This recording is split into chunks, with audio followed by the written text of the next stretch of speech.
So yun, ayaw na namang start ng aking ADB.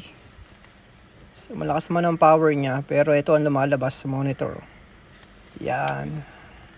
Ano kaya ang problema nito? So ito yung papacheck up natin ngayong araw. Actually, pangalawang beses na nangyari to sa akin. Nung una ay habang tumatakbo ko, biglang nag-stop yung motor. As in, nawalan siya ng power.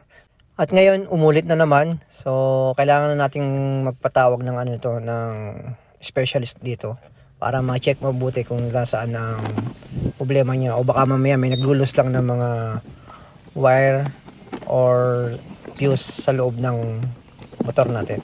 So, try ko munang baklasin yung yung battery at papa-charge na rin po natin siya.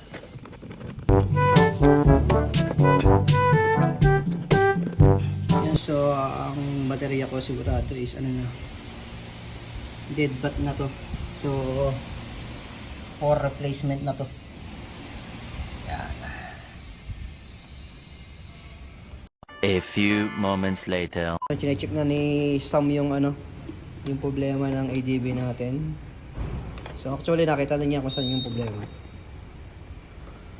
So, palitan na lang din ng ng mga fuse.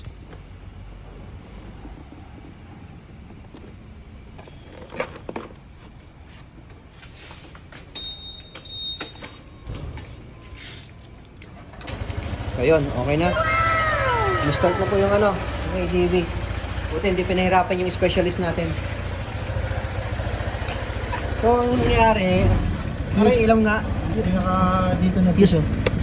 Yung yan, 7.5 din ba yan? Oo. Yung fuse na pula, no? Nasa ipilit ang galon mo?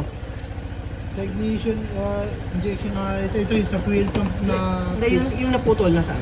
Nandun sa baba. Ayan. Ayan, para at least natin. So ito lang yung problema. Putol na pala itong isang fuse. Ayan. Ito magaling yung ating specialist. Si King Sam. Ayan, support po natin si King Sam sa kanyang shop. Doon lang po kayo pumunta sa may King Floodway. Sam sa may Floodway. Black Tapat lang po ng ng Bliss. Sa FC, TPCI. PFCI. Tambahan lang. Nasaan ka? Oh, big shoutout kay King Sam. Support po natin yung yung shop niya doon sa Shoutout Floodway. dyan sa lahat ng tropa dyan. Oh, shoutout. Sa mga gustong magpagawa, magaling na specialista to si Sam. Dali lang po makita yung kanyang shop doon sa may sa may Floodway. King Sam. Okay ba ito? Si Steve, isang dakilang mekaniko rin ng motor.